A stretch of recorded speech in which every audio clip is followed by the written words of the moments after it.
ಓಂ ನಮೋ ಭಗವತೆ ವಾಸುದೇವಾಯ. ಓಂ ನಮೋ ಭಗವತೆ ವಾಸುದೇವಾಯ.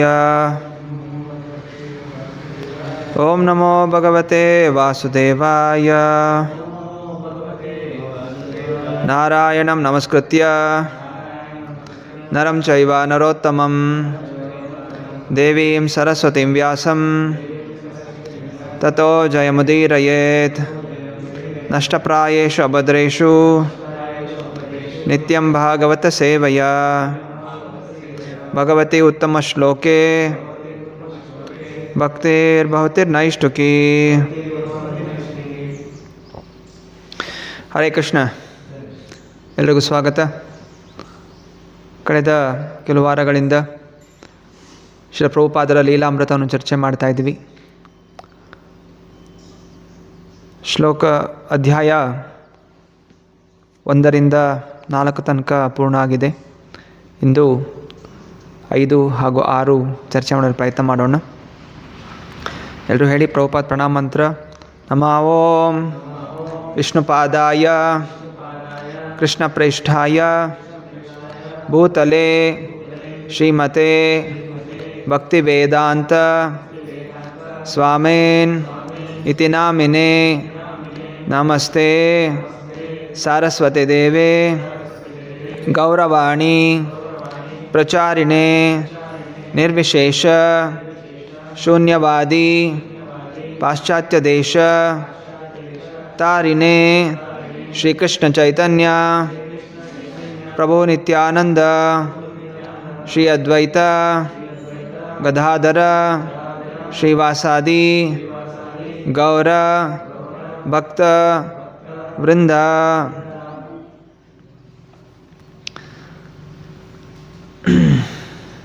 ಒಮ್ಮೆ ಒಬ್ಬ ಶಿಷ್ಯನು ಗುರುಗಳ ಹತ್ರ ಹೋಗಿ ಪ್ರಶ್ನೆ ಮಾಡ್ತಾನೆ, ಹೇ ಗುರುಗಳೇ, ಹೇಗೆ ಗೊತ್ತಾಗೋದು ಕೃಷ್ಣ ನಮ್ಮಿಂದ ತೃಪ್ತನಾಗಿದ್ದಾನೆ? ಮಾಡುವಂಥ ಚಟುವಟಿಕೆಗಳು ಭಗವಂತನಿಗೆ ಆನಂದ ಕೊಡ್ತಾ ಇದೆಯಾ? ಹೇಗೆ ನಾವು ಅದನ್ನು ಅರ್ಥ ಮಾಡ್ಕೋಬೇಕು ಅಂತ. ಸೊ ಗುರುಗಳು ಶಿಷ್ಯನಿಗೆ ಹೇಳ್ತಾರೆ, ಸಮೀಪದಲ್ಲಿ ಸುಡುವಂತಹ ಘಾಟ್ ಇದೆ, ರುದ್ರಭೂಮಿ ಇದೆ. ಅಲ್ಲಿ ಹೋಗಿ ಆ ಶವ ಇರುತ್ತೆ, ಅದಕ್ಕೆ ಚೆನ್ನಾಗಿ ಬೈದುಬಿಟ್ಟು ಅದು ಯಾವ ರೀತಿ ಪ್ರತಿಕ್ರಿಯಿಸುತ್ತೆ ಬಂದು ಹೇಳಿ ಅಂತ ಹೇಳ್ತಾರೆ. ಅದು ಗುರು ಹೇಳಿದ ಹಾಗೆ ಶಿಷ್ಯ ಹೋಗ್ತಾನೆ. ಅಲ್ಲಿ ಹೆಣ ಇರುತ್ತೆ, ಹೆಣಕ್ಕೆ ಹೋಗಿ ಚೆನ್ನಾಗಿ ಬೈತಾನೆ, ನಿಂದನೆ ಮಾಡ್ತಾನೆ. ಮತ್ತು ವಾಪಸ್ ಬರ್ತಾನೆ.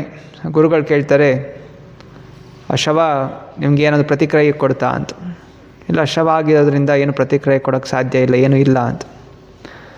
ಸರಿ, ಈಗ ಮತ್ತೆ ಹೋಗಿ ಆ ಶವಕ್ಕೆ ಗುಣಗಾನ ಮಾಡು ಬಾ, ಚೆನ್ನಾಗಿ ಒಳ್ಳೆಯ ಶ್ಲೋಕಗಳಿಂದ ಗುಣಗಾನ ಮಾಡಿ ಯಾವ ರೀತಿ ಪ್ರತಿಕ್ರಿಯೆ ಕೊಡುತ್ತೆ ಹೇಳು ಅಂತ. ಹಾಗೆ ಶಿಷ್ಯ ಹೋಗ್ತಾನೆ, ಮತ್ತೆ ಪುನಃ ಶವದ ಗುಣಗಾನ ಮಾಡ್ತಾನೆ. ಅನಂತರ ವಾಪಸ್ ಬರ್ತಾನೆ. ಗುರುಗಳು ಕೇಳ್ತಾರೆ, ಏನಾಯಿತು ಅಂತ.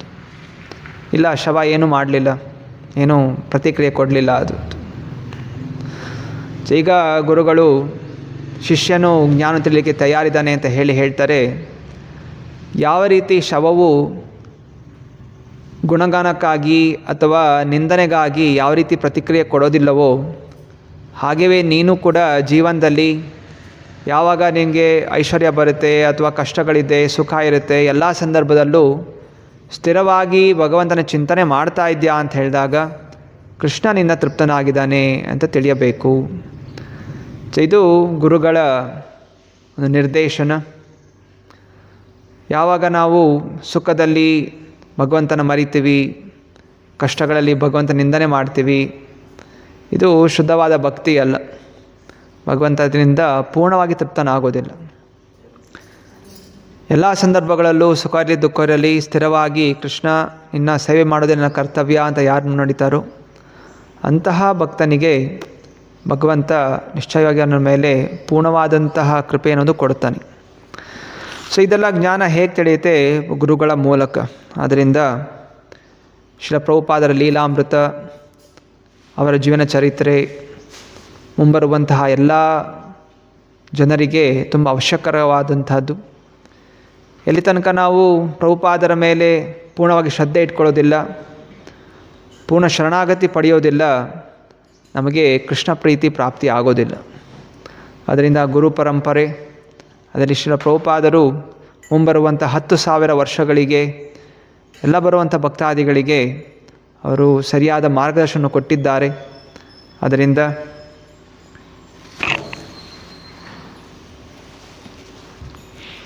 ಹೇಗೆ ನಾವು ಭಗವಂತನ ಕೃಪೆಗೋಸ್ಕರ ಆಸಕ್ತಿ ಪಡ್ತೀವೋ ಹಾಗೆಯೇ ಶ್ರೀ ಪ್ರಭುಪಾದರ ಕೃಪೆಗೋಸ್ಕರ ನಾವು ತೀವ್ರವಾದ ಆಸಕ್ತಿಯನ್ನು ಪಡಿಬೇಕು. ಅವರ ಮಾರ್ಗದರ್ಶನ ಕೊಟ್ಟಿರುವಂತಹ ಸೂಚನೆಗಳನ್ನು ನಾವು ನಿಷ್ಠೆಯಿಂದ ಪಾಲನೆ ಮಾಡಬೇಕು. ಆಗ ನಮ್ಮ ಸಂಬಂಧ ಭಕ್ತಾದಿಗಳ ಜೊತೆ, ಗುರುಗಳ ಜೊತೆ, ವೈಷ್ಣವರ ಜೊತೆ, ಗೌರ್ನಿತಾಯ್ ಜೊತೆ ಹಾಗೂ ರಾಧಾಕೃಷ್ಣ ಜೊತೆ ಬೆಳೆಯುತ್ತಾ ಹೋಗುತ್ತೆ. ಕಳೆದ ವಾರ ಅಧ್ಯಾಯದಲ್ಲಿ ಚರ್ಚೆ ಮಾಡಿದ್ವಿ ಹೇಗೆ ಶ್ರೀಲ ಪ್ರಭುಪಾದರು ಕಲ್ಕತ್ತಾದಿಂದ ಪ್ರಯಾಗ್ರಾಜ್ಗೆ ಹೋಗಿ ಅಲ್ಲಿ ಒಂದು ತಮ್ಮದೇ ಆದಂತಹ ಫಾರ್ಮಸಿಟಿ ಕಂಪನಿ ಓಪನ್ ಮಾಡಿದರು, ಔಷಧಿಗಳ ಕಂಪನಿ. ಕ್ರಮೇಣವಾಗಿ ಅದು ಲಾಸ್ ಆಯಿತು. ಅನಂತರ ಶ್ರೀಲ ಭಕ್ತಿಸಿಂಹ ಠಾಕೂರ ಅವರ ಗುರುಗಳು ಅವರಿಗೆ ಹೇಳಿದರು, ಎಷ್ಟು ಶ್ರಮಪಟ್ಟು ನಾವು ಮಠವನ್ನು ಸ್ಥಾಪನೆ ಮಾಡಿದ್ವಿ, ಗೌಟಿಯ ಮಠ. ಆದರೆ ಈಗ ಮಠ ಸ್ಥಾಪನೆ ಆದಮೇಲೆ ಎಲ್ಲರೂ ಕಿತ್ತಾಡ್ತಾ ಇದ್ದಾರೆ. ಎಲ್ಲರೂ ನನಗೆ ಯಾವ ರೀತಿ ಸೌಕರ್ಯಗಳು ಬೇಕು, ಪ್ರಚಾರದ ಬಗ್ಗೆ ಚಿಂತನೆ ಇಲ್ಲದೆ ಕೇವಲ ಆರಾಮಾಗಿ ಹೆಂಗಿರಬೇಕು ಅಂತ ಆಗ್ತಾಯಿದೆ. ಅದರಿಂದ ಒಂದು ದಿವಸ ಇದು ನುಚ್ಚು ನೂರು ಆಗುತ್ತೆ. ಅದರಿಂದ ನಿನಗೆ ಮುಂದೆ ಹಣ ಸಿಕ್ಕಿದಾಗ ದಯವಿಟ್ಟು ಗ್ರಂಥಗಳನ್ನು ಅನುವಾದ ಮಾಡಿ ಮುದ್ರಣಿಕೆ ಮಾಡಿದ ಪ್ರಚಾರವನ್ನು ಮಾಡು ಅನ್ನುವಂತಹ ಒಂದು ಮನದಾಳದ ಬಯಕೆಯನ್ನು ಶ್ರೀಲ ಭಕ್ತಿ ಸಿದ್ಧಾಂತ ಠಾಕೂರ ಶ್ರೀ ಪ್ರಭುಪಾದರ ಜೊತೆ ಹಂಚ್ಕೋತಾರೆ. ಸೊ ಹಾಗೆ ಅನಂತರ 1937 ಜನವರಿ 1 ಅವರ ಗುರುಗಳು ದೇಹತ್ಯಾಗ ಮಾಡ್ತಾರೆ. ಅಭಯ್ ಈಗ ಪೂರ್ಣವಾಗಿ ಒಬ್ಬಂಟಿ ಆಗ್ತಾನೆ. ಮೊದಲು ಅವನ ತಂದೆಯನ್ನು ಕಳ್ಕೊಂಡಿದ್ದ, ಈಗ ಗುರುಗಳನ್ನು ಕೂಡ ಕಳ್ಕೊಂಡಿದ್ದಾನೆ, ದುಃಖಿತರಾಗಿದ್ದಾರೆ. ಹಾಗೆ ಅವರು ಗುರುಗಳು ಹೇಳಿದ ಮಾತಿನ ಹಾಗೆಯೇ ಗುರುಗಳು ಅದೃಶ್ಯರಾದ ತಕ್ಷಣ ಎಲ್ಲ ಅವರ ಶಿಷ್ಯಂದರು, ಸನ್ಯಾಸಿಗಳು ಕಿತ್ತಾಡಲಿಕ್ಕೆ ಶುರು ಮಾಡಿದ್ರು. ಕೆಲವರು ಎಷ್ಟೆಲ್ಲ ಮಠಗಳು ಸ್ಥಾಪನೆ ಆಗಿತ್ತು, ಅದಕ್ಕೆ ಯಾರು ಒಡೆಯನಾಗಬೇಕು ಅಂತ. ಇನ್ನು ಕೆಲವರು ಈಗ ಮುಂದೆ ಯಾರು ಆಚಾರ್ಯ ಆಗಬೇಕು, ನಮಗೆ ಆ ಪದವಿ ಸಿಗಬೇಕು ಅನ್ನೋಂಥ ರೀತಿಯಲ್ಲಿ ಕಿತ್ತಾಡ್ತಾಯಿದ್ರು. ಮುಖ್ಯವಾಗಿ 2 ಗುಂಪಾಗಿತ್ತು. ಒಂದು ಅನಂತ ವಾಸುದೇವ, ಅವರು ನಾನು ಆಚಾರ್ಯ ಆಗಬೇಕು ಅಂತ ಅವರು ಪ್ರಯತ್ನ ಮಾಡ್ತಾಯಿದ್ರು. ಮತ್ತು ಇನ್ನೊಬ್ಬರು ಕುಂಜ ವಿಹಾರಿ, ಇವರು ಈ ಮಠದ ಮ್ಯಾನೇಜ್ಮೆಂಟ್ನ ಕಂಟ್ರೋಲ್ ಮಾಡ್ಕೋಬೇಕು ಅಂತ ಅವ್ರು ಪ್ರಯತ್ನ ಮಾಡ್ತಾಯಿದ್ರು. ಹೀಗೆ 2 ಗುಂಪುಗಳಾಗಿ ಅವರು ಕಿತ್ತಾಡ್ತಾಯಿದ್ರು, ಕೋರ್ಟಲ್ಲಿ ಕೇಸ್ಗಳು ಹಾಕಿದ್ರು. ಶ್ರೀ ಪ್ರಭುಪಾದ ನೆನೆಸ್ಕೋತಾ ಇದ್ದರು, ನಮ್ಮ ಗುರುಗಳ ಇಚ್ಛೆ ಏನಿತ್ತು, ಒಬ್ಬನೇ ಆಚಾರ್ಯ ಆಗಬೇಕು ಅಂತ ಹೇಳಿರಲಿಲ್ಲ. ಶ್ರೀ ಭಕ್ತಿಸಿಂಹ ಠಾಕೂರ್ ಹೇಳಿದರು, ನೀವೆಲ್ಲರೂ ಕೂಡ ಒಂದು ಕಮಿಟಿಯನ್ನು ಮಾಡಿ, ಗವರ್ನಿಂಗ್ ಬಾಡಿ ಕಮಿಟಿ. ಸೊ ಈ ಕಮಿಟಿಯನ್ನು ಮಾಡಿ ಎಲ್ಲ ಹಿರಿಯ ಭಕ್ತಾದಿಗಳು ಸೇರಿ ಯಾವುದೇ ಒಂದು ವಿಷಯ ಇರಲಿ ಅದನ್ನು ಚರ್ಚೆ ಮಾಡಬೇಕು, ಚರ್ಚೆ ಮಾಡಿ ಮತ್ತು ನಿರ್ಧಾರಗಳು ಕೈಗೊಳ್ಬೇಕು ಅಂತ ಹೇಳಿದರು. ಆದರೆ ಗುರುಗಳು ದೇಹತ್ಯಾಗ ಮಾಡಿದ ಮೇಲೆ ಯಾರೂ ಕೂಡ ಒಗ್ಗಟ್ಟಾಗಿರಲಿಕ್ಕೆ ತಯಾರಿಲ್ಲ. ಎಲ್ಲರೂ ತಮ್ಮದೇ ಆದಂತಹ ವಿಚಾರಗಳನ್ನು ಮುಂದೂಡಬೇಕು, ನಾವೇ ಮುಖ್ಯರಾಗಿರಬೇಕು ಅಂತ ಪ್ರಯತ್ನ ಮಾಡ್ತಾಯಿದ್ದಾರೆ. ಸೊ ಇದರಿಂದ ಅನೇಕರು ಬಿಟ್ಟು ಹೋಗ್ಬಿಟ್ರು, ಬೇರೆ ಬೇರೆ ಮಠಗಳನ್ನು ಸ್ಟಾಪ್ ಮಾಡಿದ್ರು. ಇನ್ನು ಕೆಲವರು ಇರೋ ಮಠಗಳನ್ನು ಹೇಗೆ ನಾವು ವಶಪಡಿಸ್ಕೋಬೇಕು ಅಂತ ಪ್ರಯತ್ನ ಮಾಡ್ತಾಯಿದ್ರು. ಇಂತಹ ಒಂದು ಪ್ರಯತ್ನದಲ್ಲಿ ಶ್ರೀಲ ಪ್ರಭುಪಾದರು ಗೌಡಿಯ ಮಠದಿಂದ ದೂರ ಆದರು. ಅನಂತರ ಗೌಡಿಯ ಮಠದ ಪ್ರಚಾರ ಎಷ್ಟು ಮಟ್ಟಿಗೆ ತೀವ್ರತೆಯಿಂದ ಶ್ರೀಲ ಭಕ್ತಿಸಿಂಹ ಠಾಕೂರ್ ಸ್ಥಾಪನೆ ಮಾಡಿದರು, ಪ್ರಚಾರ ಆಗ್ತಾಯಿತ್ತು. ನಾನಾ ರೀತಿಯ ವಿಷಯಗಳನ್ನು ಪತ್ರಿಕೆಯಲ್ಲಿ ಮುದ್ರಣಿಕೆ ಮಾಡಿ ಪ್ರಚಾರ ಮಾಡ್ತಾಯಿದ್ರು. ಅದೆಲ್ಲವೂ ಕೂಡ ಸಂಪೂರ್ಣವಾಗಿ ನಿಂತೋಯ್ತು. ಕೇವಲ ಕೋರ್ಟ್ ಕೇಸಲ್ಲಿ ನಡೀತಾ ಇದೆ. ಸೊ ಹೀಗಾಗಿ ತುಂಬ ದುಃಖಿತರಾಗಿದ್ದರು. ನಂತರ 1938, ಈಗ 42 ವರ್ಷ. ಸೊ ಪ್ರಭುಪಾದರು ಈಗ ಪ್ರಯಾಗ್ರಾಜಲ್ಲಂತೂ ಏನು ಅವರ ಕಂಪನಿ ಕ್ಲೋಸ್ ಆಗಿದೆ. ಸೊ ಏನು ಮಾಡೋದು ಅಂತ ಹೇಳಿ ಮತ್ತೆ ವಾಪಸ್ ಅವರು ಕೋಲ್ಕತ್ತಾಗೆ ಹೋಗ್ತಾರೆ. ಮತ್ತು ಅಲ್ಲಿ ಒಂದು ಸಣ್ಣ ಫಾರ್ಮಸ್ಯೂಟಿಕಲ್ ಕಂಪನಿ ಅಲ್ಲಿ ತೆರೀತಾರೆ. ಅದಕ್ಕೆ Abhay Charan day and sons lab ಅಂತ ಹೇಳಿ ಅದಕ್ಕೆ ನಾಮಕರಣ ಮಾಡಿ distilled water, tonic, injections, so ಇದೆಲ್ಲ ಅವರು ಮುದ್ರಣೆ ತಯಾರಿ ಮಾಡ್ತಾ ಇರ್ತಾರೆ. ಸೊ ಹಾಗೆಯೇ ಇಲ್ಲಿ ಕೋಲ್ಕತ್ತಾದಲ್ಲಿ ಬಿಸ್ನೆಸ್ ತುಂಬ ಚೆನ್ನಾಗಿ ಬೆಳೆಯೋಕ್ಕೆ ಸ್ಟಾರ್ಟ್ ಆಗುತ್ತೆ. ಅನಂತರ ಎಲ್ಲ ಕಡೆ ಜನರು ಅವರಿಂದ ಖರೀದಿ ಮಾಡ್ತಾಯಿದ್ದಾರೆ. ದೊಡ್ಡ ದೊಡ್ಡ ಆಸ್ಪತ್ರೆಗಳೆಲ್ಲ ಹಣ ಬರ್ತಾಯಿತ್ತು. ಆದರೆ ಶ್ರೀ ಪ್ರಭುಪಾದರಿಗೆ ಅದರ ಮೇಲೆ ಆಸಕ್ತಿ ಅನ್ನೋದು ಇರಲಿಲ್ಲ. ಅವರಿಗೆ ಹಣದ ಮೇಲೆ ಆಸೆ ಇರಲಿಲ್ಲ, ಅವರು ಕೇವಲ ತಮ್ಮ ಗುರುಗಳ ಮಾತು ಅದನ್ನು ನೆರವೇರಿಸಬೇಕು ಅನ್ನೋ ಚಿಂತನೆ, ಹೇಗೆ ನಾನು ಪ್ರಚಾರ ಮಾಡಬೇಕು ಅನ್ನೋಂಥ ಚಿಂತನೆಯಲ್ಲೇ ಅವರು ತೊಡಗಿದ್ರು. ಏನು ಮಾರಾಟ ಮಾಡ್ತಾಯಿದ್ರು, ತುಂಬ ಕಡಿಮೆ ಪ್ರಾಫಿಟ್, ಲಾಭವನ್ನು ಇಟ್ಕೊಂಡು ಅವರು ಔಷಧಿಗಳನ್ನು ಮಾರಾಟ ಮಾಡ್ತಾಯಿದ್ರು. ಸೊ ನಂತರ ಈ ಎಲ್ಲ ಗೌಡಿಯ ಮಠದಲ್ಲಿ ಕೆಲವು ಸನ್ಯಾಸಿಗಳು ಪ್ರಭುಪಾದರ ಹತ್ರ ಬರ್ತಾರೆ. ನಾವು ಪ್ರಚಾರ ಮಾಡಬೇಕು, ನಮಗೇನಾದರೂ ಆಶ್ರಯ, ಎಲ್ಲಿ ನಾವಿರೋದು, ನಾವು ಗೌಡಿಯ ಮಠದಲ್ಲಿ ಇರೋದಿಲ್ಲ ಅಂತ ಹೇಳಿ ಬಂದಾಗ ಶ್ರೀ ಅಭಯ್ ಚರಣ್ ತಮ್ಮ ಫ್ಯಾಕ್ಟ್ರಿ ಮೇಲೆ 2nd ಫ್ಲೋರಲ್ಲಿ ಕೆಲವು ರೂಮ್ಗಳಿತ್ತು, ಅಲ್ಲಿ ಅವ್ರಿಗೆ ಇರಲಿಕ್ಕೆ ಅವಕಾಶ ಕೊಡ್ತಾರೆ, ಬಾಡಿಗೆ ಕೊಡ್ತಾರೆ. ಶ್ರೀಧರ್ ಸ್ವಾಮಿ ಅಂತ ಅವರು ಅಲ್ಲಿ ಬಂದು ಅಲ್ಲಿ ಮಠ ಸ್ಥಾಪನೆ ಮಾಡ್ತಾರೆ. ದೇವಾನಂದ ಸರಸ್ವತಿ ಮಠ ಅಂತ ಹೇಳಿ ಸ್ಥಾಪನೆ ಮಾಡಿ ₹20 ಬಾಡಿಗೆ ಕೊಡ್ತಾಯಿದ್ರು. ನಂತರ ಕ್ರಮೇಣವಾಗಿ ಪುರಿ ಮಹಾರಾಜ, ಭಕ್ತಿ ಸಾರಂಗ ಸ್ವಾಮಿ ಇವರು ಕೂಡ ಸೇರಿಕೊಂಡು, ಮತ್ತು ಪ್ರಭುಪಾದ್ ಇವರೆಲ್ಲ 4 ಜನ ಸೇರಿಕೊಂಡು ಪ್ರಚಾರ ಮಾಡ್ತಾಯಿದ್ರು. ಪ್ರಭುಪಾದರ ಮುಖ್ಯವಾದಂತಹ ಒಂದು ಕಲೆ ಅಂದರೆ ಆಂಗ್ಲ ಭಾಷೆ ಗೊತ್ತಿರೋ ಕಾರಣ ಆಂಗ್ಲ ಭಾಷೆಯಲ್ಲಿ ಪ್ರವಚನಗಳು ಕೊಡ್ತಾಯಿದ್ರು. ಆ ಸಮಯದಲ್ಲಿ ತುಂಬ ಬ್ರಿಟಿಷ್ಗಳು ಇರೋ ಕಾರಣ ಅವರು ಕೂಡ ಪ್ರಚಾರ ಮಾಡೋಂಥ ಅವಕಾಶಗಳು ಸಿಗ್ತಾಯಿತ್ತು. ಅದರಿಂದ ಹಾಗೂ ಅನೇಕ ಪತ್ರಿಕೆಗಳಲ್ಲಿ ಅವರು ಆರ್ಟಿಕಲ್ಸ್ ಬರಿತಾಯಿದ್ರು ಭಗವಂತನ ವಿಷಯಗಳ ಬಗ್ಗೆ. ಅದರಿಂದ ಎಲ್ಲ ಸನ್ಯಾಸಿಗಳು ಸೇರಿ ಪುರಿ ಮಹಾರಾಜ, ಭಕ್ತಿ ಸಾರಂಗ ಸ್ವಾಮಿ, ದೇವಾನಂದ ಸರಸ್ವತಿ, ಶ್ರೀಧರ್ ಸ್ವಾಮಿಯವರು ಸೇರಿ ಶ್ರೀಲ ಪ್ರಭುಪಾದರಿಗೆ ಭಕ್ತಿ ವೇದಾಂತ ಅನ್ನುವಂತಹ ಪದವಿಯನ್ನು ಕೊಡ್ತಾರೆ. ವೇದಗಳ ಸಾರಾಂಶ ತಿಳಿದಂಥ ಗೃಹಸ್ಥರಾಗಿದ್ದರೂ ಕೂಡ ಇಷ್ಟೊಂದು ಜ್ಞಾನ ತಿಳಿದಾರ ಅಂತ ಹೇಳಿ ಭಕ್ತಿ ವೇದಾಂತ ಅನ್ನುವಂತಹ ಪದವಿಯನ್ನು ಇವರೆಲ್ಲರೂ ಕೂಡ ಸೇರಿ ಕೊಡ್ತಾರೆ. ಮುಂದೆ ಸೆಪ್ಟೆಂಬರ್ 1939 ಲಾರ್ಡ್ ಲಿನ್ ಲಿಂಗ್ಹೋ, ಸೊ ಇವರು ವೈಸ್ರಾಯ್ ಆಗಿದ್ದರು. ಸೊ ಆಗ ಅವರು ಜರ್ಮನಿ ಮೇಲೆ ವಾರ್ ಡಿಕ್ಲೇರ್ ಆಗುತ್ತೆ, ವಿಶ್ವಯುದ್ಧ ನಡೀತಾ ಇದೆ. ಸೊ ಈಗ ವಾರ ಶುರು ಆಗಿದೆ, ಹಾಗೂ ಬ್ರಿಟಿಷ್ ಅವ್ರದ್ದು ಎಲ್ಲೆಲ್ಲ ಅವರು ಆಕ್ರಮಣವಾಗಿ ಮಾಡಿಕೊಂಡಿದ್ದರು, ಆ ದೇಶಗಳಿಂದೆಲ್ಲ ಜನರನ್ನು ತರಬೇತಿ ಕೊಟ್ಟು ವರ್ಲ್ಡ್ ವಾರ್ಗೆ ಕರ್ಕೊಂಡು ಹೋಗ್ತಾಯಿದ್ರು. ಸೊ ಹೀಗೆ ಭಾರತದಿಂದ ಆವಾಗ ಭಾರತದಲ್ಲಿ ಸುಮಾರು 1 ಲಕ್ಷ ಸೈನಿಕರಿದ್ದರು. 1 ಲಕ್ಷ ಸೈನಿಕರಿಂದ 2 ಕೋಟಿ ಸೈನಿಕರನ್ನಾಗಿ ತರಬೇತಿಗೊಳಿಸ್ತಾರೆ. ಸೊ ಭಾರತದಿಂದ 2 ಕೋಟಿ ಜನರನ್ನು ಇಲ್ಲಿಂದ ಜರ್ಮನಿಗೆ ಕಳಿಸ್ತಾರೆ, ಜರ್ಮನಿ ವಿರುದ್ಧವಾಗಿ ಹೋರಾಟ ಮಾಡಲಿಕ್ಕೆ. ಸೊ ಇಲ್ಲಿ ಭಾರತದಲ್ಲಿ ಇಲ್ಲೂ ಕೂಡ ಹೋರಾಟ ಶುರುವಾಗಿತ್ತು. ಸೊ ಕೆಲವು ಮಂದಿ ಹೋದರು, ಇನ್ನು ಕೆಲವರು ವಿರೋಧ ಮಾಡ್ತಾಯಿದ್ರು, ನಾವು ಅದರಲ್ಲಿ ಭಾಗಿಯಾಗೋದಿಲ್ಲ, ವಿಶ್ವದಲ್ಲಿ ನಾವು ಭಾಗಿಯಾಗೋದಿಲ್ಲ, ಜೊತೆಗೆ ನಮ್ಮ ದೇಶನ ಬಿಟ್ಟು ಹೋಗಿ ಅನ್ನುವಂತಹ ಆಂದೋಲನ ಶುರುವಾಗಿತ್ತು. 1942 ಅಲ್ಲಿ ಕ್ವಿಟ್ ಇಂಡಿಯಾ, ಭಾರತ ಬಿಟ್ಟು ಹೋಗಿ ಆಂದೋಲನ ಮಹಾತ್ಮ ಗಾಂಧಿಯವರು ಮತ್ತು ಸುಭಾಷ್ ಚಂದ್ರ ಬೋಸ್ ಅವರು ಕೂಡ ತುಂಬ ಉಗ್ರವಾಗಿ ವಿರೋಧ ಮಾಡ್ತಾಯಿದ್ರು. ಸುಭಾಷ್ ಚಂದ್ರ ಬೋಸ್ ಜರ್ಮನಿಗೂ ಕೂಡ ಹೋಗಿದ್ದರು, ಅಲ್ಲಿಂದ ಸಹಾಯ ಪಡ್ಕೊಳ್ಳೋಕೆ ಪ್ರಯತ್ನ ಮಾಡಿದ್ರು. ಜಪಾನ್ಗೆ ಹೋಗಿದ್ದರು. ನಂತರ ಸಿಂಗಪೂರಲ್ಲಿ ಇಂಡಿಯನ್ ನ್ಯಾಷನಲ್ ಆರ್ಮಿ, ಸೊ ಇದನ್ನೆಲ್ಲ ಸಂಘಟನೆ ಮಾಡಿ ಅನೇಕ ಸೈನಿಕರನ್ನು ಅವರು ತರಬೇತಿಗೊಳಿಸ್ತಾಯಿದ್ರು. ಆದರೆ ಬ್ರಿಟಿಷರು ಹೇಗೋ ಮಾಡಿ ಇದನ್ನು 2 ಕಡೆ ವಿರೋಧ, ಆ ಕಡೆ ಜರ್ಮನಿ ಮೇಲೂ ಯುದ್ಧ ಮಾಡ್ತಾಯಿದ್ದಾರೆ, ಹಾಗೂ ಯಾರಲ್ಲಿ ಸ್ವತಂತ್ರಕ್ಕೋಸ್ಕರ ಪ್ರಯತ್ನ ಮಾಡ್ತಾರೆ ಅವರು ಕೂಡ ಮೇಲೆ ಕೂಡ ನಾನಾ ರೀತಿಯಲ್ಲಿ ಅತ್ಯಾಚಾರ ಮಾಡಲಿಕ್ಕೆ ಶುರು ಮಾಡ್ತಾಯಿದ್ರು. ಅನೇಕ ಒಂದು ಉದಾಹರಣೆ ಕೊಡ್ತಾ ಇದ್ದಾರೆ, ಯಾವ ರೀತಿಯೆಲ್ಲ ಬೆಳೆಗಳು ಬಂದಿತ್ತು. ಸೊ ಬೆಳೆಗಳು ಬಂದಿದ್ದನ್ನೆಲ್ಲ ಅವರು ಸಮುದ್ರಕ್ಕೆ ಬಿಸಾಕ್ಬಿಡ್ತಾಯಿದ್ರು, ಇಲ್ಲ ಅದನ್ನು ಸುಟ್ಟು ಭಸ್ಮ ಮಾಡಿಬಿಡ್ತಾಯಿದ್ರು. ಮತ್ತು ಅಕಾಲಿಕವಾಗಿ ಸೊ ಈ ಒಂದು ಆಹಾರ ಈ INAಗೆ ಹೋಗಬಾರ್ದು, ಆರ್ಮಿಗಳಿಗೆ ಜರ್ಮನಿಗೆಲ್ಲ ಹೋಗಬಾರ್ದು, ಅಥವಾ ಸುಭಾಷ್ ಚಂದ್ರ ಬೋಸ್ ಸಿಗಬಾರ್ದು ಅಂತ ಹೇಳಿ ಆ ಎಲ್ಲ ಧಾನ್ಯಗಳನ್ನು ಸುಟ್ಟು ನಾಶ ಮಾಡಿಬಿಡ್ತಾಯಿದ್ರು. ಮತ್ತು ಇರೋ ಜನರು ಕೂಡ ತುಂಬ ಕಷ್ಟದಲ್ಲಿ ಇರ್ತಾಯಿದ್ರು. ಅನೇಕರು ಬರಗಾಲ ಬಂದು ಲಕ್ಷಾಂತರ ಜನ ಸತ್ತೋಗ್ಬಿಟ್ಟು ಆ ಸಮಯದಲ್ಲಿ. ಇದೆಲ್ಲ ಕೂಡ ಬ್ರಿಟಿಷರು ಮಾಡಿದಂತಹ ಒಂದು ಕೆಲಸ. ಅದರಿಂದ ಎಲ್ಲ ಕಡೆ ಭಿಕ್ಷುಕರು ಎಲ್ಲಿ ಹೋದರೂ ಕೂಡ ಭಿಕ್ಷುಕರು ಇದೆಲ್ಲ ಕೂಡ ಜಾಸ್ತಿ ಆಗ್ತಾ ಹೋಯಿತು. ಒಂದು ಮೂಟೆಗೆ ₹6 ಏನು ಬೆಲೆ ಇತ್ತು, ಅದನ್ನು ಜಾಸ್ತಿ ಮಾಡಿ ₹50 ಒಂದು ಮೂಟೆಗೆ ಅಂತ ಮಾಡಿಬಿಟ್ರು. ಸೊ ಈ ರೀತಿ ದುಬಾರಿಯಾಗಿ ಬೆಲೆಗಳನ್ನು ಮಾಡಿ ಅನೇಕರು ಅನ್ನಕ್ಕೋಸ್ಕರ ಕೂಡ ಗತಿ ಇಲ್ಲದೆ ಕೋಲ್ಕತ್ತಾ ಬಿಟ್ಟು, ಬೆಂಗಾಲ್ ಬಿಟ್ಟು ಬೇರೆ ಬೇರೆ ಊರುಗಳಿಗೆ ಓಡೋಗ್ಬಿಟ್ರು. ಸೊ ಹೀಗೆ ಕಲ್ಕತ್ತಾ ಬ್ರಿಟಿಷರ ಒಂದು ರಾಜಧಾನಿ ಆಗಿತ್ತು. ಸೊ ಅದರಿಂದ ಜಪಾನ್ ಕೂಡ ಅಲ್ಲೆಲ್ಲ ಬಾಂಬ್ಗಳು ಹಾಕ್ತಾಯಿದ್ರು. ಅದರಿಂದ ಅನೇಕರು ಈ ಜಾಗವೇ ಬೇಡ ಅಂತ ಬಿಟ್ಟು ಹೋಗ್ಬಿಟ್ರು. ಆದರೆ ಪ್ರಭುಪಾದರ ಹೆಂಡತಿ, ನಾನು ಈ ಊರು ಬಿಟ್ಟು ಬೇರೆ ಎಲ್ಲೂ ಹೋಗೋದಿಲ್ಲ, ಇದ್ರೆ ಇಲ್ಲಿ ಇರ್ತೀವಿ ಅಂತ ಅವಳು ಇದ್ದರು. ಪ್ರಭುಪಾದರು ಕೂಡ ಅಲ್ಲೇ ಚಿಂತನೆ ಮಾಡ್ತಾಯಿದ್ರು. ಎಂತಹ ಸಮಯ, ಒಂದು ಸಮಯದಲ್ಲಿ ಎಲ್ಲ ಚೈತನ್ಯ ಮಹಾಪ್ರಭು ಸಮಯದಲ್ಲಿ ಒಂದು ಜ್ಞಾನ ಕೇಂದ್ರ ಆಗಿತ್ತು. ಎಲ್ಲ ಬೇರೆ ಬೇರೆ ಊರುಗಳಿಂದ ಜನರು ಬರ್ತಾಯಿದ್ರು ಜ್ಞಾನ ತಿಳ್ಕೊಳ್ಳೋಕ್ಕೆ ಅಂತ. ಸೊ ಈಗ ಕಾಲದ ಅನುಸಾರ ಈಗ ಹೇಗೆ ಬದಲಾಗಿದೆ, ಈಗ ಬ್ರಿಟಿಷರ ಆಕ್ರಮಣ ಆಯಿತು, ಮತ್ತು ಈಗ ತಿರ್ಗಾ ನಾನಾ ರೀತಿಯ ಬರಗಾಲಗಳು ಈ ಜಾಗದಲ್ಲಿ ಬರ್ತಾ ಇದೆ, ತಿರ್ಗಾ ಜನ ಬಿಟ್ಟು ಓಡೋಗ್ತಾರೆ ಈ ಜಾಗದಿಂದ. ಸೊ ಇದು ಕೃಷ್ಣನ ಒಂದು ತುಂಬ ಕ್ರೋಧಭರಿತವಾದಂತಹ ರೂಪ.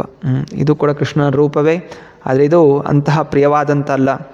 ಅದರಿಂದ ಯಾರು ಕೃಷ್ಣ ಭಕ್ತಿಯಲ್ಲಿ ತೊಡಗ್ತಾರೆ ಅವರಿಗೆ ಪ್ರಿಯವಾದ ರೂಪ ಕಾಣುತ್ತೆ, ಇಲ್ಲ ಅಂತ ಹೇಳಿದ್ರೆ ಇಂತಹ ಭಯಂಕರ ರೂಪವನ್ನು ಕಾಣಬೇಕಾಗತ್ತೆ. ಸೊ ಈ ರೀತಿ ಅವರು ಯೋಚನೆ ಮಾಡ್ತಾಯಿದ್ರು. ನಂತರ ಅವರ ಮನಸ್ಸಲ್ಲಿ ಇದೇ ಚಿಂತನೆ ಬರ್ತಾಯಿತ್ತು, ಇವಾಗ ಸ್ವತಂತ್ರ ಹೋರಾಟ ಒಂದು ಕಡೆ ನಡೀತಾ ಇದ್ದರೆ, ಆದರೆ ಇದಕ್ಕಿಂತ ಮುಖ್ಯವಾಗಿ ನಿಲ್ಲಿಸಬೇಕು, ಜನರು ಸರಿಯಾಗಬೇಕು ಅಂತ ಹೇಳಿದ್ರೆ ಆಧ್ಯಾತ್ಮಿಕ ಜ್ಞಾನ ಇರಬೇಕು. ಆಧ್ಯಾತ್ಮಿಕ ಜ್ಞಾನ ಇಲ್ಲದೇ ಇರೋ ಕಾರಣ ಈ ರೀತಿ ಯುದ್ಧಗಳು ನಡೀತಾ ಇದೆ. ಅದರಿಂದ ಹೇಗಾದರೂ ಮಾಡಿ ಮತ್ತೆ ಪುನಃ ನಾನು ಆಧ್ಯಾತ್ಮಿಕ ವಿಷಯಗಳನ್ನು ಬರಿಬೇಕು, ಪೇಪರ್ಗಳು ಮುದ್ರಣಿಕೆ ಆಗಬೇಕು ಅಂತ ಹಾರ್ಮೋನಿಸ್ಟ್, ಅದು ಶ್ರೀಲ ಭಕ್ತಿಸಿಂಹ ಠಾಕೂರ್ ಶುರು ಮಾಡಿದಂತಹ ಆ ಪತ್ರಿಕೆ, ಅದೆಲ್ಲ ಈ ಗೌಡಿಯ ಮಠದ ಜಗಳದಿಂದೆಲ್ಲ ಮುಚ್ಚೋಗಿತ್ತು. ತಿರ್ಗಾ ಅದನ್ನು ಶುರು ಮಾಡಲಿಕ್ಕೆ ಪ್ರಯತ್ನ ಮಾಡ್ತಾರೆ. ಈಗ ಅವರು ಮರಳಿ ಭಗವಂತನೆಡೆಗೆ, ಬ್ಯಾಕ್ ಟು ಗಾಡೆಡ್ ಅಂತ ಹೊಸದಾಗಿ ನಾಮಕರಣ ಮಾಡಿ ಆ ಮ್ಯಾಗ್ಝಿನ್, ಬ್ಯಾಕ್ ಟು ಗಾಡೆಡ್ ಮ್ಯಾಗ್ಝಿನನ್ನು ಅವರು ಪ್ರಥಮವಾಗಿ ಮುದ್ರಣಿಕೆ ಮಾಡ್ತಾರೆ. ಹಾಗೂ ಕೃಷ್ಣ ಭಕ್ತಿಯ ವಿಷಯಗಳನ್ನು ಅವರು ಪ್ರಚಾರ ಮಾಡ್ತಾರೆ. ಆದರೆ ಆ ಸಮಯದಲ್ಲಿ ಬ್ರಿಟಿಷರು ಎಲ್ಲ ಕಾರ್ಖಾನೆಗಳ ಮೇಲೆ ಅವರ ಒಂದು ನಿಯಂತ್ರಣ ಆಯಿತು. ಅದರಿಂದ ಮುದ್ರಣಿಕೆ ಮಾಡೋಕ್ಕೆ ಪೇಪರ್ ಬೇಕು ಅಂತ ಹೇಳಿದ್ರು ಕೂಡ ಪರ್ಮಿಷನ್ಗಳು ತೊಗೋಬೇಕಾಗಿತ್ತು. ಅದು ಕೂಡ ಅವರು ತುಂಬ ಕಷ್ಟದಿಂದ ಕೊಡ್ತಾಯಿದ್ರು. ಒಂದು 2 ಎಡಿಷನ್ ಮುದ್ರಣಿಕೆ ಆಯಿತು. ಅದಾದಮೇಲೆ ಪೇಪರ್ ಕೂಡ ಮುದ್ರಣಿಕೆ ಮಾಡಲಿಕ್ಕೆ ಕೊಡ್ತಾ ಇರಲಿಲ್ಲ. ಸೊ ಈ ರೀತಿಯಲ್ಲಿ back to Godhead magazine ಕೂಡ 2 ಮುದ್ರಣಿಕೆ ಆದಮೇಲೆ ಅದು ಕೂಡ ನಿಂತೋಯ್ತು. ಆ ಸಮಯದಲ್ಲಿ 1940 ಒಂದು ದಿವಸ ಶ್ರೀ ಪ್ರಭುಪಾದ ಕನಸಲ್ಲಿ ಶ್ರೀಲ ಭಕ್ತಿಸಿಂಹ ಠಾಕೂರ್ ಬರ್ತಾರೆ. ಬಂದು ಹೇಳ್ತಾರೆ, ನೀನು ಸನ್ಯಾಸವನ್ನು ಸ್ವೀಕಾರ ಮಾಡಬೇಕು ಅಂತ. ಸೊ ಪ್ರಭುಪಾದರಿಗೆ 2ನೇ ಬಾರಿ ಇದು ಕನಸು ಬಂದಿರುವಂಥದ್ದು. ಆವಾಗ 25 ವರ್ಷ ಆಗಿದ್ದಾಗ ಬಂದಿತ್ತು, ಈಗಲೂ ತಿರ್ಗ ಬಂದಿದೆ. ಅದು ಪ್ರಭುಪಾದ್ ಅಭಯ ಚರಣ್. ಸೊ ಇಷ್ಟು ಬೇಗ ಹೇಗೆ ನಾನು ಸನ್ಯಾಸ ಸ್ವೀಕಾರ ಮಾಡೋದು ಅಂತ ಹೇಳಿ ಯೋಚನೆ ಮಾಡ್ತಾರೆ. ಅನಂತರ ಅವರು ಕೋಲ್ಕತ್ತಾದಿಂದನೂ ಕೂಡ ಇವಾಗ ಜನ ಎಲ್ಲ ಯುದ್ಧದಿಂದ ಎಲ್ಲ ಓಡೋಗಿರೋ ಕಾರಣ ಈಗ ಅವರ ಒಂದು ಕಾರ್ಖಾನೆಯಿಂದ ಉತ್ಪನ್ನ ಆಗುವಂತಹ ಔಷಧಿಗಳನ್ನು ತೊಗೊಳ್ಳೋಕ್ಕೆ ಯಾರೂ ಇಲ್ಲ, ಎಲ್ಲ ಕಡಿಮೆ ಆಗಿದೆ. ಏನು ಮಾಡೋದು, ಮುಚ್ಚೋಯ್ತು, ಫ್ಯಾಕ್ಟ್ರಿ ಮುಚ್ಚೋಯ್ತು. ಮತ್ತು ಬೇರೆ ಜಾಗ ಹುಡುಕ್ಲಿಕ್ಕೆ ಶುರು ಮಾಡ್ತಾರೆ. ಅನಂತರ ಅವರು ಲಕ್ನೋಗೆ ಹೋಗ್ತಾರೆ. ಸೊ ಲಕ್ನೋವಲ್ಲಿ 600 ಕಿಲೋಮೀಟ್ರ್ ದೂರ ಕಲ್ಕತ್ತಾಯಿಂದ ಲಕ್ನೋವಲ್ಲಿಗೆ ಹೋಗಿ ಅಲ್ಲಿ ಹುಡುಕಕ್ಕೆ ಶುರು ಮಾಡ್ತಾರೆ, ಎಲ್ಲಿ ನಾನು ಫ್ಯಾಕ್ಟ್ರಿ ಓಪನ್ ಮಾಡ್ಬೋದು. ಆದರೆ ಹೆಂಡತಿ ಅದು, ನಾನು ಬರೋದಿಲ್ಲ, ನೀನು ಬೇಕಾದ್ರೆ ಹೋಗು, ಏನು ಬೇಕಾದ್ರೂ ಮಾಡ್ಕೊ, ನಾವು ಇಲ್ಲೇ ಇರ್ತೀವಿ ಅಂತ ಹೇಳಿ. ಅದರ ಪ್ರಭುಪಾದ ಒಬ್ಬರೇ ಅವರ ತಂಗಿಯ ಮಗನನ್ನು ಕರ್ಕೊಂಡು ಲಕ್ನೋಗೆ ಹೋಗಿ ಅಲ್ಲಿ ಒಂದು ಹಾಳು ಬಿದ್ದಂತಹ ಮನೆಯನ್ನು ತೊಗೋತಾರೆ. ಅನೇಕರು ಇಲ್ಲಿ ಭೂತ ಪ್ರೇತಗಳಿದೆ ತೊಗೋಬೇಡಿ ಅಂತ ಹೇಳಿದ್ರು ಕೂಡ, ಮತ್ತು ಯಾವುದು ಬೇರೆ ಜಾಗ ಇಲ್ಲ, ಮಾಡಬೇಕು, ಕಾರ್ಖಾನೆ ಸ್ಟಾರ್ಟ್ ಮಾಡಬೇಕು ಅಂತ ಹೇಳಿ ಚೆನ್ನಾಗಿ ಕೀರ್ತನೆ ಮಾಡಿ ಅಲ್ಲಿ ಅವರು ಆ ಒಂದು ಸಣ್ಣ ಫ್ಯಾಕ್ಟ್ರಿ ಥರ ಓಪನ್ ಮಾಡ್ತಾರೆ.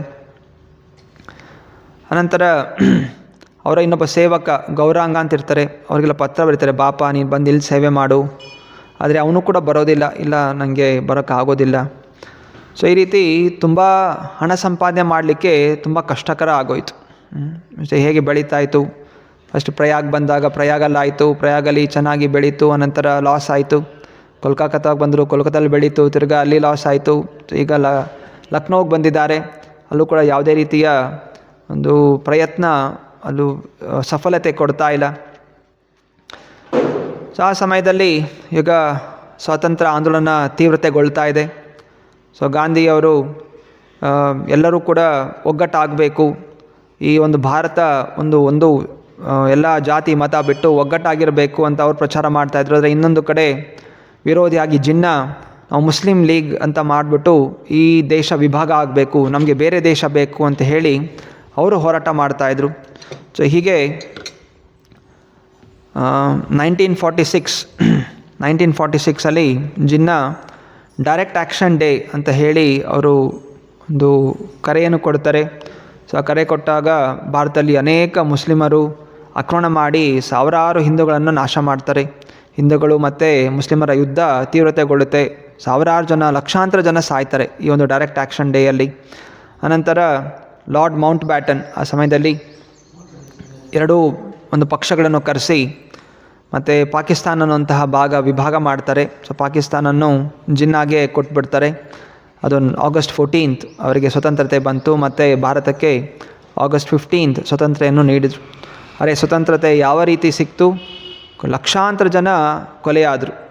ಅಲ್ಲಿ ಪಾಕಿಸ್ತಾನ ಇದ್ದಂತಹ ಅನೇಕ ಹಿಂದೂಗಳು ಇದೆಲ್ಲ ಕೊಲೆಯಾಗಿ ಮುಖ್ಯವಾಗಿ ಸಿಖ್ ಜನರು ಇವರೆಲ್ಲರೂ ಕೂಡ ಕೇವಲ ರಾಶಿ ಶವಗಳು ಬಿದ್ದಿದೆ. ಕೋಲ್ಕತ್ತಾ ಅಲ್ಲಿ ಬಿದ್ದಿದೆ, ಬೆಂಗಾಲಲ್ಲಿ, ಪಾಕಿಸ್ತಾನಲ್ಲಿ, ಪಂಜಾಬಲ್ಲಿ. ಸೊ ಈ ರೀತಿಯ ಸ್ವತಂತ್ರ ಅನ್ನೋದು ಪ್ರಾಪ್ತಿ ಆಯಿತು. ಪ್ರಭುಪಾದ ಅದಕ್ಕೆಲ್ಲ ಸಾಕ್ಷಿಯಾಗಿದೆಲ್ಲ ನೋಡ್ತಾ ಇದ್ದಾರೆ, ಪೇಪರ್ಗಳು ಓದ್ತಾ ಇದ್ದಾರೆ. ಸೊ ಇನ್ನೂ ತೀವ್ರತೆಯಿಂದ ಈ ಭಕ್ತಿ ಹೇಗಾರು ಮಾಡಿ ಪ್ರಚಾರ ಆಗಬೇಕು. ಇಂತಹ ಒಂದು ವಿನಾಶಕಾರಿಯಾದಂತಹ ಸಂದರ್ಭಗಳು ಬರಬಾರ್ದು ಅಂತ ಹೇಳಿದರೆ ಕೇವಲ ಆಧ್ಯಾತ್ಮಿಕ ಚಿಂತನೆ ಒಂದೇ ನಮ್ಮನ್ನು ರಕ್ಷಣೆ ಮಾಡಲಿಕ್ಕೆ ಸಾಧ್ಯ ಅಂತ ಹೇಳಿ ಮತ್ತೆ ಪುನಃ ಅವರು ಈ ಭಗವದ್ಗೀತೆಯ ಅನುವಾದ ಮಾಡಲಿಕ್ಕೆ ಶುರು ಮಾಡಿದ್ರು. ಸೊ ಅದೆಲ್ಲ ಸಂಸ್ಕೃತದಲ್ಲಿತ್ತು. ಅದನ್ನು ಬರೀಲಿಕ್ಕೆ ಅವರು ಒಂದು ಪೇಪರಲ್ಲಿ ಬರ್ಕೊಂಡು ತಾವೇ ಆಗಿ ಬರಿತಾಯಿದ್ರು. ಮೈನ್ ಸ್ಕ್ರಿಪ್ಟ್ಸಲ್ಲಿ ಬರಿತಾಯಿದ್ರು. 100 ಪೇಜ್ಗಳಲ್ಲಿ ಅವರು ಮತ್ತೆ ಒಂದು ಮುದ್ರಣಿಕೆ ಮಾಡಿ ಭಗವದ್ಗೀತಾ ಮುದ್ರಣಿಕೆ ಆಗಬೇಕು. 1200 ಪೇಜ್ ಆಯಿತು ಮುದ್ರಣಿಕೆ ಆಗುವಂತಹ ಅನುವಾದಗಳನ್ನು ಅವರು ಬರೆದಿರ್ತಾರೆ. ಅನಂತರ ಬೇರೆ ಬೇರೆ ನಾಯಕರಿಗೆ ಹೋಗಿ ಇದೆಲ್ಲ ಮುದ್ರಣಿಕೆ ಮಾಡಲಿಕ್ಕೆ ಸಹಾಯ ಮಾಡಿ ಅಂತ ಕೇಳ್ತಾ ಇರ್ತಾರೆ. ಒಂದು ಪತ್ರ ಕೂಡ ಬರೀತಾರೆ. ಆಗ ಗಾಂಧಿಗೆ ಪತ್ರ ಬರೀತಾರೆ, ದಯವಿಟ್ಟು ಇವತ್ತಿನ ದಿವಸ ನಮಗೇನು ಬೇಕಾಗಿದೆ ಅನ್ನೋದು ಗೀತೆಯ ಜ್ಞಾನ ಬೇಕಾಗಿದೆ. ಗೀತೆಯ ಜ್ಞಾನ ಇಲ್ಲದೆ ಎಲ್ಲ ಜನ ಎಷ್ಟು ಕಷ್ಟವನ್ನು ಅನುಭವಿಸ್ತಾ ಇದ್ದಾರೆ. ದಯವಿಟ್ಟು ಭಗವದ್ಗೀತೆಯನ್ನು ಅನುಸರಿಸಿ ಹಾಗೂ ಈ ರಾಜಕೀಯ ವಿಷಯಗಳಿಂದ ಬಿಟ್ಬಿಡಿ. ರಿಟೈರ್ ಆಗಿಬಿಟ್ಟು ನಮ್ಮ ಜೊತೆ ಸೇರ್ಕೊಳ್ಳಿ, ನಮ್ಮ ಜೊತೆ ಸೇರ್ಕೊಂಡ್ಬಿಟ್ಟು ನಿಮಗೆ ಈಗ ಒಳ್ಳೆಯ ಹೆಸರಿದೆ, ಒಳ್ಳೆಯ ಸ್ಥಾನ ಇದೆ, ಅದರಿಂದ ಆ ಸ್ಥಾನ ಉಪಯೋಗ ಮಾಡಿ ಭಗವದ್ಗೀತೆಯ ಪ್ರಚಾರ ಮಾಡಲಿಕ್ಕೆ ನಮಗೆ ಸಹಾಯ ಮಾಡಿ ಅನ್ನುವಂತಹ ಪತ್ರವನ್ನು ಬರೆದ್ರು. ಆದರೆ ಗಾಂಧಿಯವರು ಯಾವುದೇ ರೀತಿಯ ಪ್ರತಿಕ್ರಿಯೆ ನೀಡಿಲ್ಲ. ಸೊ ಗಾಂಧಿಯವರು ಮುಖ್ಯವಾಗಿ ಪಾಕಿಸ್ತಾನ್ಗೆ ನಾನಾ ರೀತಿ ಸಹಾಯ ಮಾಡಲು ಪ್ರಯತ್ನ ಮಾಡ್ತಾಯಿದ್ರು. ಮತ್ತು ಅವರು ಪಾಕಿಸ್ತಾನ್ಗೆ 55 ಲಕ್ಷ ಅಷ್ಟು ದಾನ ಅವರಿಗೆ ಕೊಡಬೇಕು ಅಂತ ಹೇಳಿ ಉಪವಾಸನ ಕೈಗೊಳ್ತಾರೆ. ಸೊ ಹೀಗೆ ಆ ದಾನ ಕೊಟ್ಟಾಗ ಭಾರತದಲ್ಲಿ ಅನೇಕರು ವಿರುದ್ಧ ಆಗಿ ನಿಂತು ಬಿಡ್ತಾರೆ. ಸೊ ನಮ್ಮ ಇಷ್ಟು ಜನ ಸಾಯಿಸಿದ್ರು ಕೂಡ ಪಾಕಿಸ್ತಾನ್ಗೆ ಇವರು ದಾನ ಕೊಡಲಿಕ್ಕೆ ಪ್ರಯತ್ನ ಮಾಡ್ತಾರೆ. ಅದರಿಂದ ಗಾಂಧಿನ ಸಾಯಿಸಬೇಕು ಅನ್ನುವಂತಹ ಒಂದು ಹೋರಾಟ ಭಾರತದಲ್ಲಿ ಶುರು ಆಗುತ್ತೆ. ಸೊ ಆದರೆ ಇಷ್ಟೆಲ್ಲ ಆಗ್ತಾಯಿದ್ರು ಕೂಡ ಗಾಂಧಿ ಅದಕ್ಕೆ ಯಾವುದೂ ಕೂಡ ಕಿವಿ ಕೊಡೋದಿಲ್ಲ.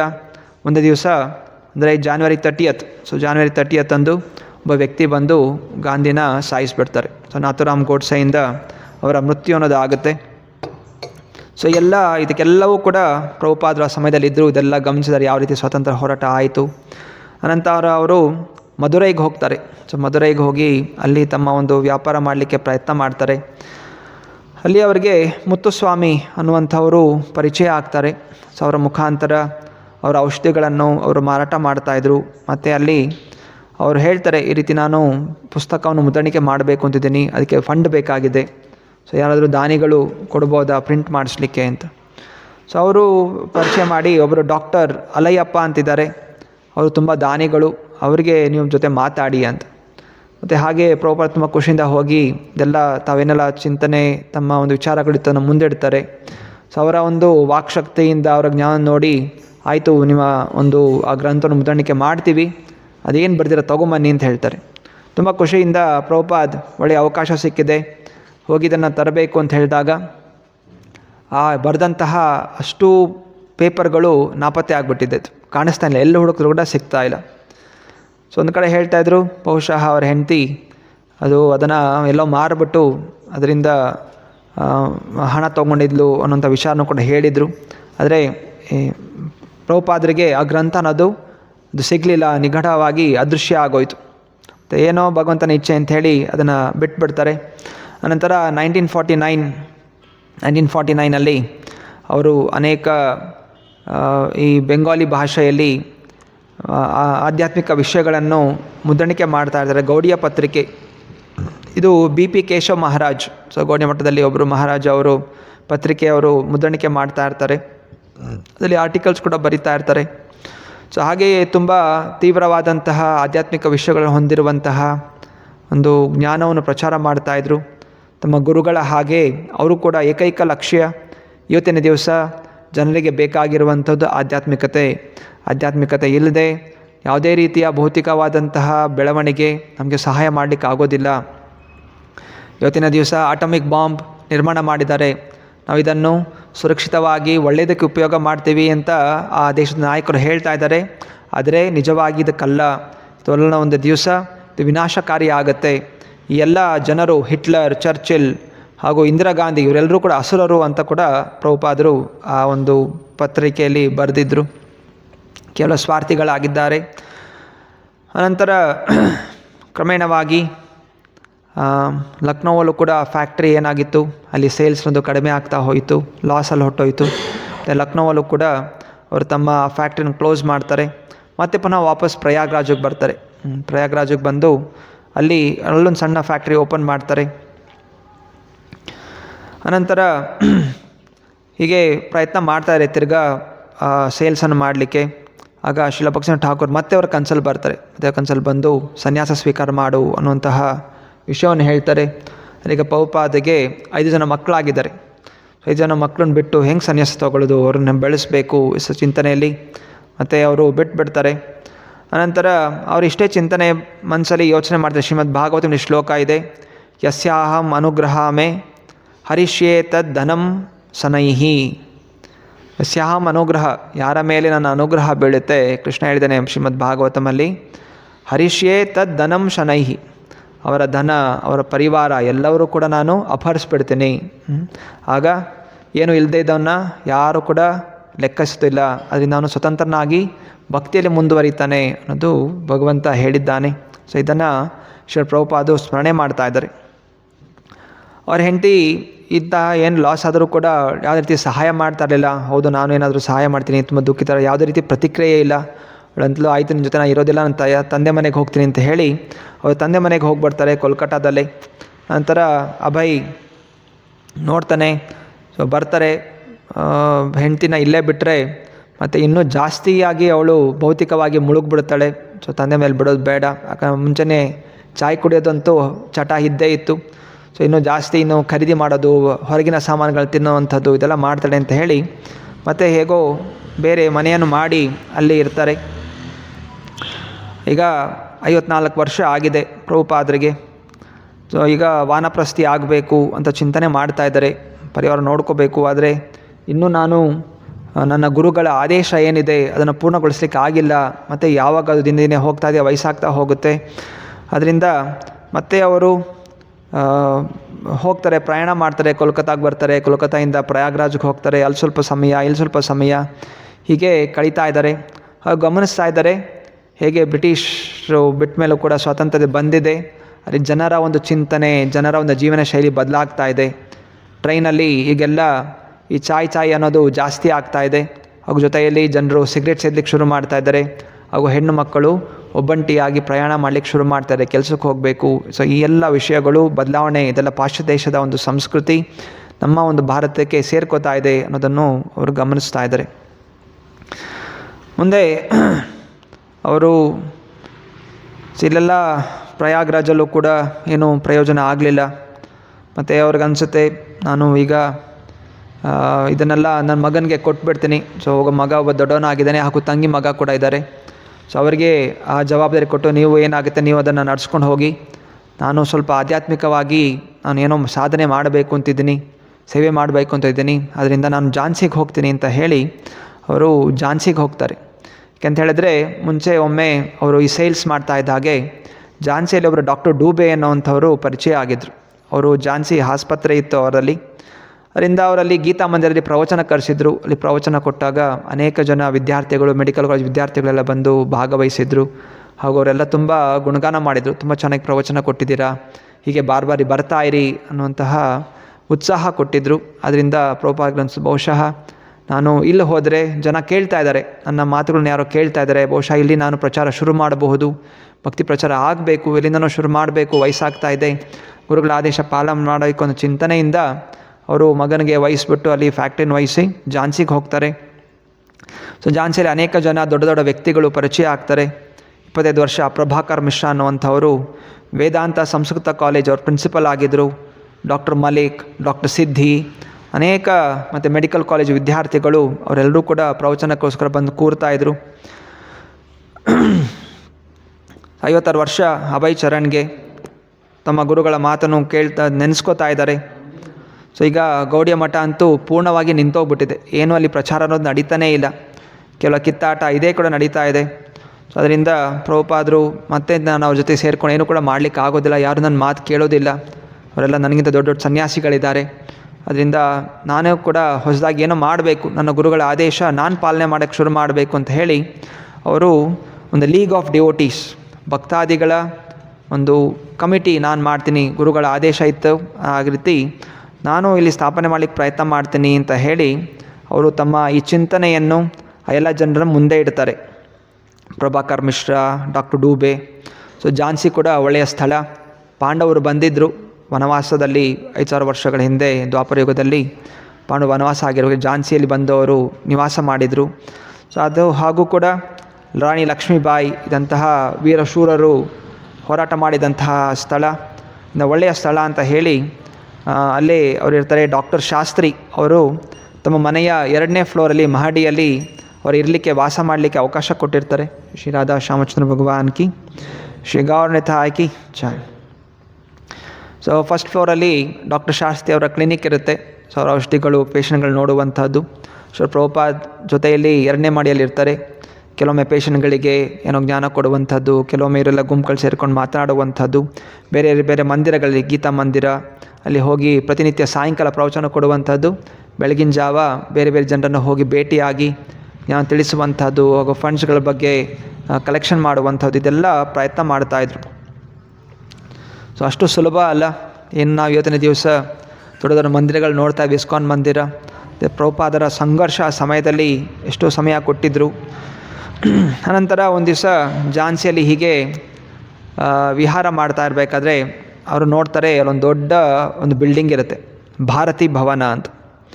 ಸೊ ಭಾರತಿ ಭವನ ಅಲ್ಲಿ ಯಾರೂ ಅಲ್ಲಿ ನಿವಾಸ ಮಾಡ್ತಾರೆ, ದೊಡ್ಡ ಭವನ, ಅನೇಕ ರೂಮ್ಗಳಿತ್ತು. ಮತ್ತು ಅಲ್ಲಿ ಪ್ರಶ್ನೆ ಮಾಡಿದಾಗ ಗೊತ್ತಾಗುತ್ತೆ, ಇದು ರಾಧಾಭಾಯಿ ಅನ್ನುವಂಥ ವ್ಯಕ್ತಿ ತುಂಬ ಶ್ರೀಮಂತ. ಅವನು 1939 ಈ ಒಂದು ಭವನವನ್ನು ಕಟ್ಟಿಸಿದ್ದ, ಜನರಿಗೆ ಒಂದು ಧರ್ಮಶಾಲೆ ಥರ. ಆದರೆ ಇವಾಗ ಯಾರೂ ಅದನ್ನು ನೋಡ್ಕೋತಾ ಇಲ್ಲ, ಹಾಗೆ ಹಾಳು ಬಿದ್ದಿದೆ. ಅವರ ಜನ ಪೀಳಿಂದಿನ ಪೀಳಿಗೆ ಅವರು ಸ್ವಲ್ಪ ಜನ ಇದ್ದಾರೆ. ಮತ್ತು ಯಾರೋ ಕೆಲವು ಜನ ಅಲ್ಲಿಗೆ ಬಾಡಿಗೆ ಕೊಟ್ಟು, ಇವರು ಡಾಕ್ಟರ್ ಪ್ರಭಾಕರ್ ಮಿಶ್ರಾ ಕೂಡ ಅಲ್ಲಿ ಒಂದು ಕೊಠಡಿಯಲ್ಲಿ ಅವರು ನಿವಾಸ ಮಾಡ್ತಾಯಿದ್ರು. ಮತ್ತು ಪ್ರಭುಪಾದ್ ಹೇಳ್ತಾರೆ, ಇದು ಒಳ್ಳೆಯ ಜಾಗ ಇದೆ, ಸುತ್ತಮುತ್ತ ಒಳ್ಳೆಯ ಹೊರಾಂಗಣ ಕೂಡ ಇದೆ.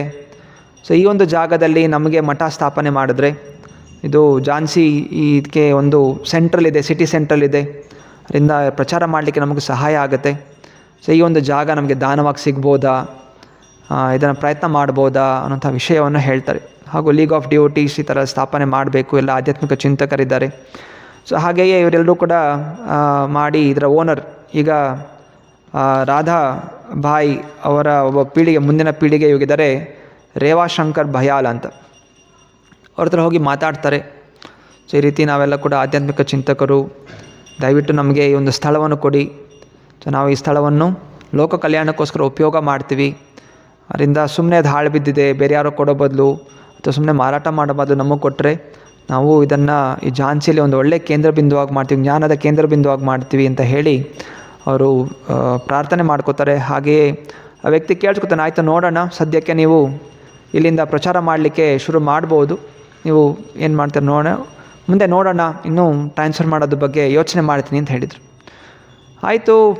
ಅಭಯ್ ಚರಣ್ ಕೂಡ ಅಂದ್ಕೋತಾರೆ, ಒಳ್ಳೆಯ ವ್ಯಕ್ತಿ, ಮತ್ತು ಇಷ್ಟೊಂದು ಜನ ಎಲ್ಲ ಸಹಾಯ ಮಾಡಲಿಕ್ಕಿದ್ದಾರಲ್ಲ, ಬಹುಶಃ ನನ್ನ ಗುರುಗಳ ಆದೇಶನ ಪಾಲನೆ ಮಾಡಲಿಕ್ಕೆ ಇದು ಒಳ್ಳೆಯ ಸ್ಥಳ ಅಂತ ಹೇಳಿ ತುಂಬ ಸಮಯ ಕೊಟ್ಟು ಮತ್ತು ಹಣ ಎಲ್ಲ ಸಂಗ್ರಹಣ ಮಾಡಿ ಅಲ್ಲಿ ಲೀಗ್ ಆಫ್ ಡಿವೋಟೀಸ್ ಅನ್ನೋದನ್ನು ಸ್ಥಾಪನೆ ಮಾಡ್ತಾರೆ.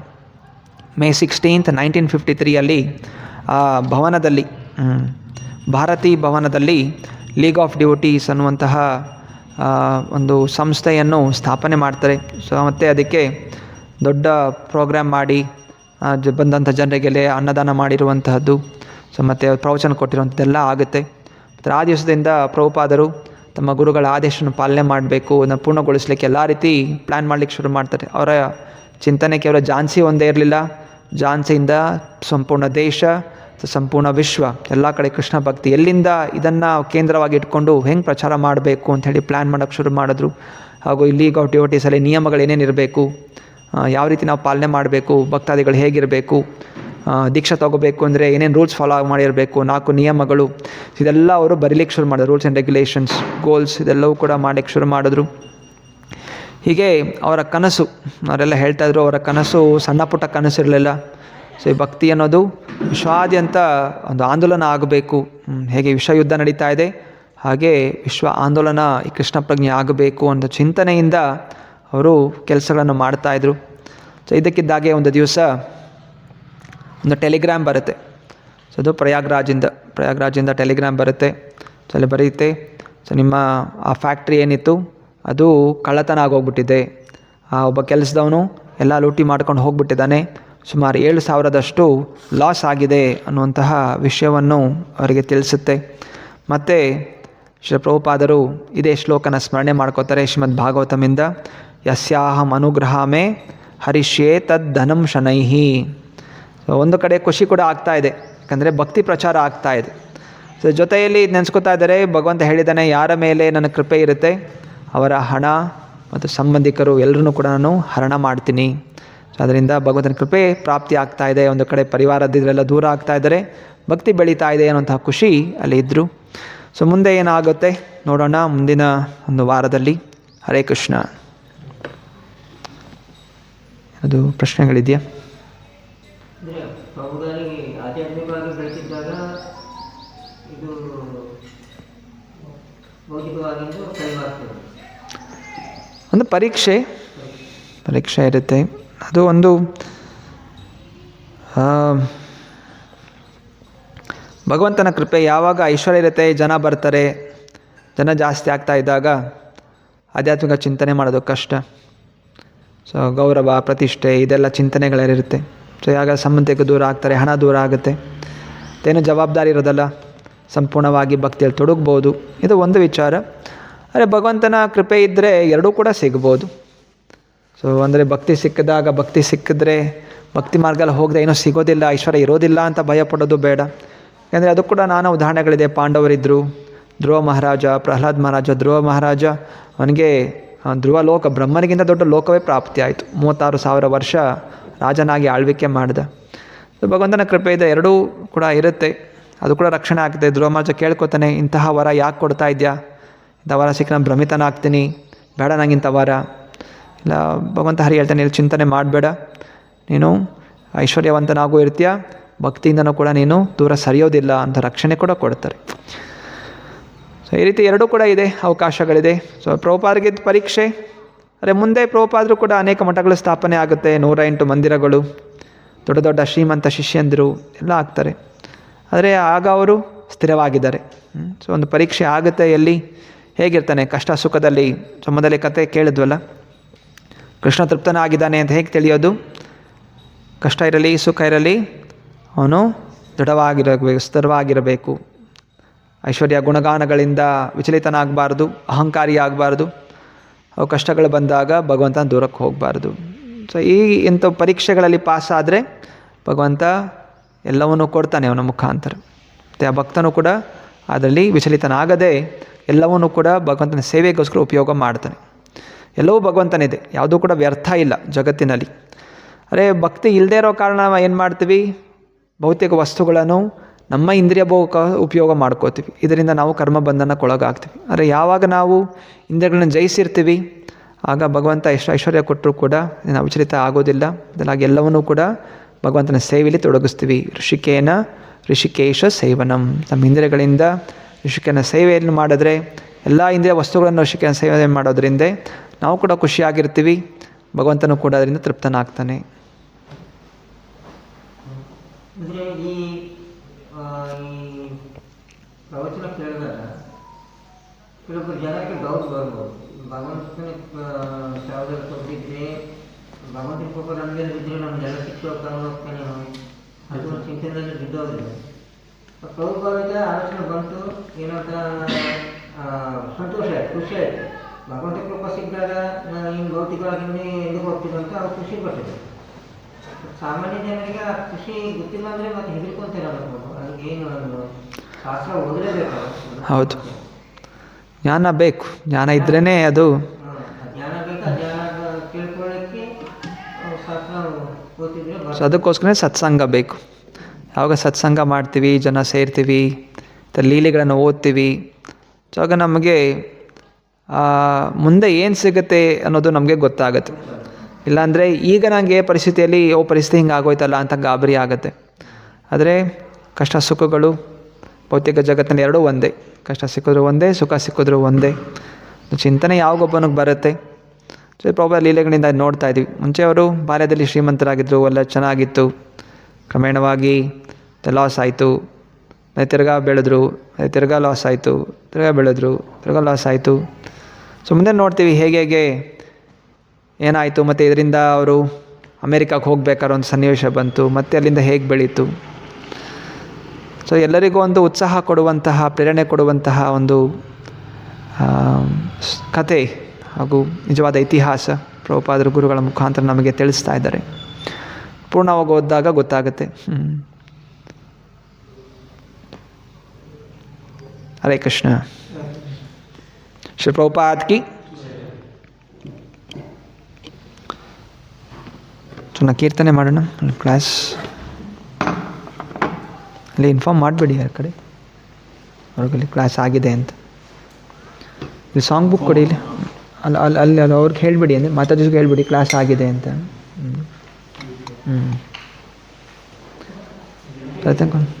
ಸಣ್ಣ ಕೀರ್ತನೆ ಸಾಂಗ್ ಬುಕ್ ಕೊಡಿ. ಇಲ್ಲಿ ಸಾಂಗ್ ಬುಕ್ ಇದೆ ಒಳಗಡೆ, ಇದ್ರ ಮೇಲೆ